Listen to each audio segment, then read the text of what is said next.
بسم اللہ الرحمن الرحیم۔ ام المومنین حضرت عائشہ صدیقہ رضی اللہ تعالی عنہا نے فرمایا کہ ایک عورت آپ صلی اللہ علیہ وآلہ وسلم کے پاس آئی جس کا دایاں ہاتھ سوکھ گیا تھا۔ اس نے آپ صلی اللہ علیہ وآلہ وسلم سے عرض کیا، یا رسول اللہ، دعا کیجئے کہ میرا ہاتھ ٹھیک ہو جائے۔ آپ صلی اللہ علیہ وآلہ وسلم نے فرمایا، تیرا ہاتھ کس وجہ سے سوکھ گیا ہے؟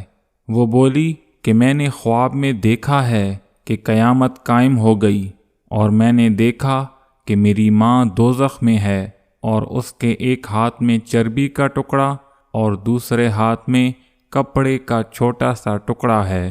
وہ ان دونوں سے اپنی جان کو بچاتی ہے۔ میں نے پوچھا کہ کیا ہوا؟ تو دوزخ میں کیوں پڑی ہے؟ تو دنیا میں اللہ کی فرما بردار تھی اور تجھ سے تیرا شوہر بھی راضی تھا۔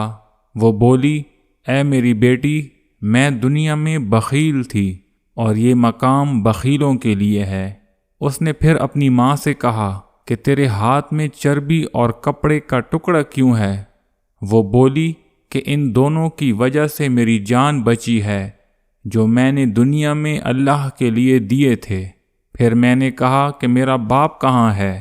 اس نے کہا کہ وہ سخی تھا تو سخیوں کے ساتھ ہے۔ پھر میں جنت میں آئی اور اپنے باپ کو دیکھا جو لوگوں کو پانی پلا رہا تھا۔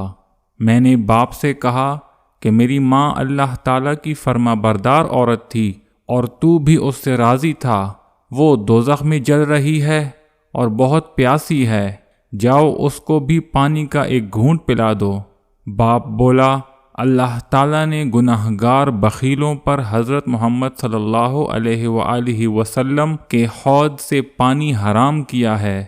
اس لڑکی نے اپنے باپ کی اجازت کے بغیر ایک پیالہ پانی کا نکال کر اپنی ماں کو پلایا تو اس نے ایک آواز سنی جو کہہ رہا ہے کہ اللہ تعالیٰ تیرے ہاتھ کو خشک کر دے، کیوں تو نے ایک گناہگار بخیل کو حضرت محمد صلی اللہ علیہ وآلہ وسلم کے حوض سے پانی پلایا؟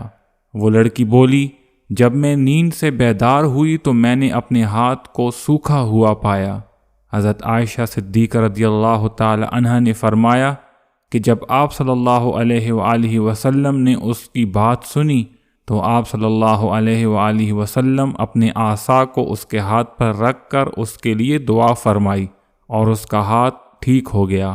آپ صلی اللہ علیہ وآلہ وسلم نے فرمایا کہ جنت میں ایک درخت ہے جس کا نام سخاوت ہے، جس کی ٹہنیاں دنیا میں لگی ہوئی ہیں۔ جس نے اس کی ایک ٹہنی پکڑ لی وہ درخت اس کو جنت کی طرف کھینچ لیتا ہے۔ اسی طرح بخل دوزخ میں ہے، جس کی ٹہنیاں دنیا میں ہیں۔ جس شخص نے ایک شاخ پکڑ لی وہ شاخ اس کو دوزخ کی طرف کھینچ لے جائے گی۔ آپ صلی اللہ علیہ وآلہ وسلم نے فرمایا، سخی خدا اور مخلوق کے قریب تر ہے اور بخیل خدا اور مخلوق سے دور ہے۔ آپ صلی اللہ علیہ وآلہ وسلم نے فرمایا، بخیل جنت میں داخل نہیں ہوگا اگرچہ وہ زاہد عابد ہی کیوں نہ ہو۔ امید ہے آج کی ویڈیو آپ لوگوں کو پسند آئی ہوگی۔ مزید ویڈیوز کے لیے میرے چینل کو سبسکرائب کریں تاکہ آپ کے ساتھ ہمارا تعلق بنا رہے۔ السلام علیکم ورحمۃ اللہ وبرکاتہ۔